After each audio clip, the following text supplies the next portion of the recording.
ಮೋದಿ ಅವರ ವಿರುದ್ಧವಾಗಿ ತೊಡೆತಟ್ಟಿ ನಿಂತಿರುವ ಇಂಡಿ ಮೈತ್ರಿಕೂಟ. ಚುನಾವಣೆ ಮತದಾನ ಪ್ರಕ್ರಿಯೆ 4 ಹಂತದ ವೋಟಿಂಗ್, 5 ಹಂತದ ವೋಟಿಂಗ್ ಇನ್ಫ್ಯಾಕ್ಟ್ ಮುಗ್ದೇ ಹೋಯಿತು.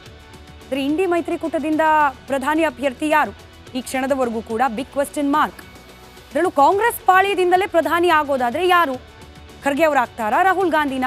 ಇದಕ್ಕೂ ಕೂಡ ಸ್ಪಷ್ಟ ಉತ್ತರ ಇಲ್ಲ. ಆದರೆ ಈ ಸಂದರ್ಭದಲ್ಲೇನೆ ಕರ್ನಾಟಕದಿಂದ ಅಂತೂ ಪ್ರಧಾನಮಂತ್ರಿ ಹುದ್ದೆಗೆ ನನ್ನನ್ನೂ ಸೇರಿದಂತೆ ಯಾರೂ ಅಭ್ಯರ್ಥಿಗಳಿಲ್ಲ ಅಂತ ಹೇಳಿಬಿಟ್ಟಿದ್ದಾರೆ. ಹೇಳಿದವರು ಯಾರು? ಮುಖ್ಯಮಂತ್ರಿ ಸಿದ್ದರಾಮಯ್ಯ ಅವರು ಹೀಗೆ ಹೇಳ್ತಾ ಇದ್ದಂತೆ ಹೊಸ ಲೆಕ್ಕಾಚಾರಗಳು ಪ್ರಾರಂಭವಾಗಿದೆ. ಸರ್ಕಾರ 1 ವರ್ಷ ಪೂರೈಸಿದ ಹಿನ್ನೆಲೆಯಲ್ಲಿ ಮಾತನಾಡ್ತಾ ಇದ್ದ ಸಿದ್ದರಾಮಯ್ಯ ಅವರು ಇಂಡಿಯಾ ಕೂಟದ ನಾಯಕರು ನಮ್ಮದೇ ಮುಂದಿನ ಸರ್ಕಾರ ಅಂತ ಹೇಳ್ತಿದ್ದಾರೆ. ಆದರೆ ರಾಜ್ಯದಿಂದ ಯಾರು ಕೂಡ ಪ್ರಧಾನಿ ಹುದ್ದೆಯ ರೇಸ್ನಲ್ಲಿ ಇಲ್ಲ ಅಂತ ಹೇಳಿದ್ದಾರೆ. ಇದು ಒಂದರ್ಥದಲ್ಲಿ ಖರ್ಗೆ ಅವರನ್ನು ಅವಮಾನ ಮಾಡಿದಂತಲ್ವಾ ಅನ್ನೋ ಚರ್ಚೆ ಕೂಡ ಸಿದ್ದರಾಮಯ್ಯ ಅವರ ಈ ಮಾತಿನಿಂದ ಪ್ರಾರಂಭ ಆಗಿದೆ. ಸಿದ್ದರಾಮಯ್ಯ ಅವರು ಹೇಳಿದ್ರು ಯಾರು ಕೂಡ ಕರ್ನಾಟಕದಿಂದ ಮುಖ್ಯಮಂತ್ರಿ ರೇಸ್ನಲ್ಲಿ ಇಲ್ಲ ಅಂತ ಹೇಳಿ. ಖರ್ಗೆ ಅವರಿಗೆ ಹೇಗೆ ರಿಲೇಟ್ ಆಯಿತು ಇದು? ಖರ್ಗೆ ಅವರಿಗಿರುವ ಸಾಮರ್ಥ್ಯ ಆದರೂ ಏನು? ಯಾಕೆ ಅವರನ್ನು ಪ್ರಧಾನಿ ಮಾಡುವ ಬಗ್ಗೆ ಕಾಂಗ್ರೆಸ್ ಗಂಭೀರವಾಗಿ ಚಿಂತನೆ ಮಾಡಬೇಕು? ಇದರ ಒಂದಷ್ಟು ಅಂಶಗಳನ್ನು ನಿಮ್ಮ ಮುಂದೆ ಇಡ್ತೀವಿ. ಅದಕ್ಕಿಂತ ಮುಂಚೆ ಸಿದ್ದರಾಮಯ್ಯ ಅವರ ಆ ಮಾತನ್ನು ಕೇಳಿಸ್ಕೊಳ್ಳಿ, ನಂತರದಲ್ಲಿ ಮತ್ತಷ್ಟು ಡೀಟೇಲ್ಸ್. ಕರ್ನಾಟಕದಿಂದ ಯಾರು ಪ್ರಧಾನಮಂತ್ರಿ ಆಗೋರು ಇಲ್ಲ. ನಾವು ಅಲ್ಲಿ ಕಾಮನ್ ಮಿನಿಮಮ್ ಪ್ರೋಗ್ರಾಮ್ ಮಾಡಿ ಯಾರು ಪ್ರಧಾನಮಂತ್ರಿ ಆಗಬೇಕು ಬಹುಮತ ಬರ್ತದೆ ಅಂತಕ್ಕಂಥ ವಿಶ್ವಾಸ ಇದೆ. ಬಂದ ಮೇಲೆ ಅಲ್ಲಿ ಇಂಡಿಯಾದ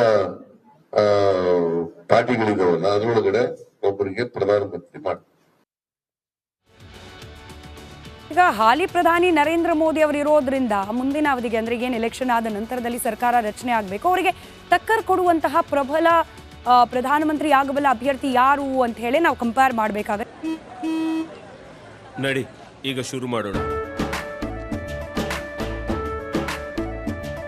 ಕೇಸರಿಯಿಂದ ಮನೋಲ್ಲಾಸ ಮನಸ್ಸು ಮತ್ತೇರಿ ಕುಣಿದಾಡಿದೆ ನೋಡು, ಮನಸ್ಸು ಮತ್ತೇರಿ ಕುಣಿದಾಡಿದೆ ನೋಡು.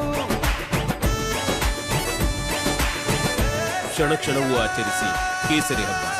ವಿಮಲ್ ಬಾಯಲ್ಲಿ ಹೇಳಿ ಕೇಸರಿ.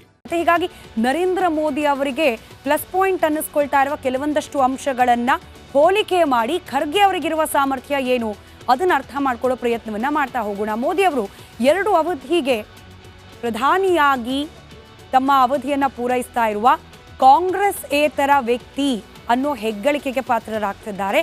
ಇತ್ತ ಖರ್ಗೆ ಅವರು 2.5 ದಶಕದ ಬಳಿಕ ಕಾಂಗ್ರೆಸ್ ಪಾಳೆಯದಲ್ಲಿ ಗಾಂಧಿ ಕುಟುಂಬದ ಹೊರತಾಗಿ ಪಕ್ಷದ ಅತ್ಯುನ್ನತ ಹುದ್ದೆ ಅಧ್ಯಕ್ಷಗಿರಿ ಹುದ್ದೆಯನ್ನ ಅಲಂಕರಿಸಿದ ವ್ಯಕ್ತಿ ಅನ್ನೋ ಹೆಗ್ಗಳಿಕೆಗೆ ಪಾತ್ರರಾಗಿದ್ದಾರೆ ಮಲ್ಲಿಕಾರ್ಜುನ್ ಖರ್ಗೆ ಅವರು. ಮತ್ತೊಂದು ಕಡೆ ಮೋದಿ ಅವರು ಕೇಂದ್ರ ಹಾಗೆ ರಾಜ್ಯದಲ್ಲಿ ಬಿಜೆಪಿ ಗೆಲ್ಲಿಸುವ ಶಕ್ತಿಯನ್ನ ಹೊಂದಿರುವ ನಾಯಕ ಅಂತ ಹೇಳಿ ವಿಶ್ಲೇಷಣೆ ಮಾಡಲಾಗ್ತಾ ಇದೆ.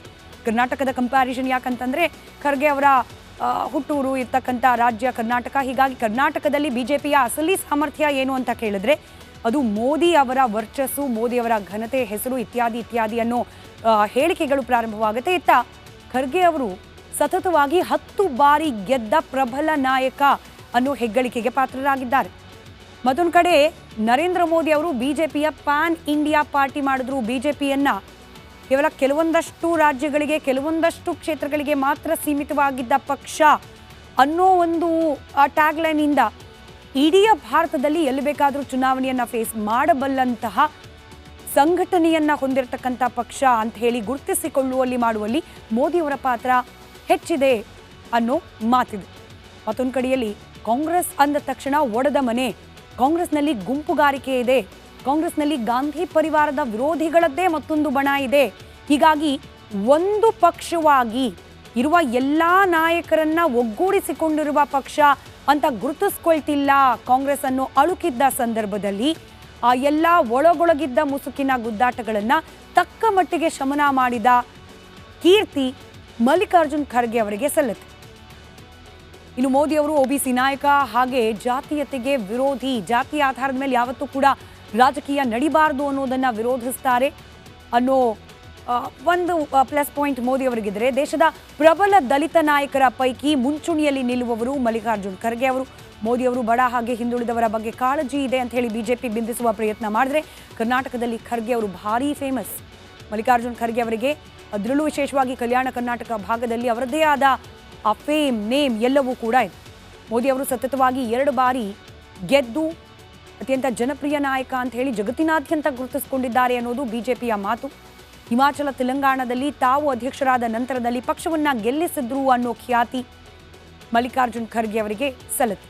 ಹಿಂದಿ ಬೆಲ್ಟ್ನಲ್ಲಿ ಮೋದಿ ಬೆಸ್ಟ್ ಅನ್ನೋದು ಬಿಜೆಪಿ ವಾದ. ಆದರೆ ಗಾಂಧಿ ಕುಟುಂಬದ ನಿಷ್ಠ ನಾಯಕ ಇದು ಖರ್ಗೆ ಅವರಿಗೆ ಪ್ಲಸ್ ಪಾಯಿಂಟ್ ಅಂತ ಕಾಂಗ್ರೆಸ್ನ ವಾದ. ಒಂದೇ ಒಂದು ಹಗರಣ ಮೋದಿ ಅವರ ವಿರುದ್ಧವಾಗಿಲ್ಲ. ಇತ್ತ ಮಲ್ಲಿಕಾರ್ಜುನ್ ಖರ್ಗೆ ಅವರ ವಿರುದ್ಧವಾಗಿಯೂ ಕೂಡ ಭ್ರಷ್ಟಾಚಾರದ ಕಳಂಕ ಬಹಿರಂಗವಾಗಿ ಎಲ್ಲೂ ಕೂಡ ಚರ್ಚೆಗೆ ಬಂದಿಲ್ಲ. ಇನ್ನು ಎನ್ಡಿಎ ಪಕ್ಷದ ಏಕಮೇವ ಪ್ರಧಾನಿ ಅಭ್ಯರ್ಥಿಯಾಗಿ ಮೋದಿ ಅವರು ಗುರುತಿಸಿಕೊಳ್ತಾ ಇದ್ದಾರೆ. ರಾಹುಲ್ ಗಾಂಧಿ ಅವರ ಹೆಸರು ಆಗಾಗ ಮುನ್ನೆಲೆಗೆ ಬರ್ತಾ ಇದ್ರು ಕೂಡ ಕಂಪ್ಯಾರಿಟಿವ್ಲಿ ಅನುಭವದ ಆಧಾರದ ಮೇಲೆ ಮಲ್ಲಿಕಾರ್ಜುನ್ ಖರ್ಗೆ ಅವರು ಬೆಸ್ಟ್ ಅನ್ನೋ ವಾದ ಕೂಡ ಇದ್ದೇ ಇದೆ. ಇವರಿಬ್ಬರೂ ಕೂಡ ಖರ್ಗೆ ಅವರನ್ನ ಹಾಡಿ ಹೊಗಳಿದ್ದಾರೆ. ಆದರೆ ಖರ್ಗೆ ಬಗ್ಗೆ ಕಾಂಗ್ರೆಸ್ ನಾಯಕರೇ ಮಾತನಾಡುವುದಿಲ್ಲ. ರಾಹುಲ್ ಗಾಂಧಿ ಆಗಲಿ ಸೋನಿಯಾ ಗಾಂಧಿ ಆಗಲಿ ಹೆಚ್ಚಿಗೆ ಖರ್ಗೆ ಅವರನ್ನ ಪ್ರಧಾನಿ ಮಾಡಬೇಕು ಅನ್ನೋದ್ರ ಬಗ್ಗೆ ಮಾತನಾಡಿದ್ದನ್ನು ನಾವು ಕೇಳೇ ಇಲ್ಲ. ಹೊರಗಿನವ್ರನ್ನೆಲ್ಲ ಮಾತನಾಡ್ತಾರೆ, ಆದರೆ ಕಾಂಗ್ರೆಸ್ ಪಾಳ್ಯದಲ್ಲಿ ಯಾಕೆ ಮೌನ? ಪ್ರಶ್ನೆ ಇದ್ದೇ ಇದೆ. ಖರ್ಗೆ ಆಯ್ಕೆ ಬಗ್ಗೆ ಕಾಂಗ್ರೆಸ್ಸಿಗರಿಗೆ ಇದೆಯಾ ಅಸಮಾಧಾನ? ಎಲ್ಲ ಬೆಳವಣಿಗೆ ಗಮನಿಸಿದಾಗ ಹೌದು ಅನಿಸುತ್ತೆ. ರಾಹುಲ್ ಗಾಂಧಿ ಅವರಂತೂ ಅಪ್ಪಿತಪ್ಪಿ ಕೂಡ ಖರ್ಗೆ ಅವರನ್ನ ಹೊಗಳಿ ಮಾತನಾಡಿದ್ದನ್ನ ನಾವು ಹುಡುಕಿದ್ರೂ ಕೂಡ ಸಿಗೋದಿಲ್ಲ. ಸೋನಿಯಾ, ಸುರ್ಜೇವಾಲಾ, ವೇಣುಗೋಪಾಲ್ ಇವರೆಲ್ಲರೂ ಕೂಡ ಖರ್ಗೆ ಪ್ರಧಾನಿ ಅನ್ನೋ ವಿಚಾರ ಬಂದ ತಕ್ಷಣ ಜಾಣ ಮೌನಕ್ಕೆ ಶರಣಾಗ್ತಾರೆ.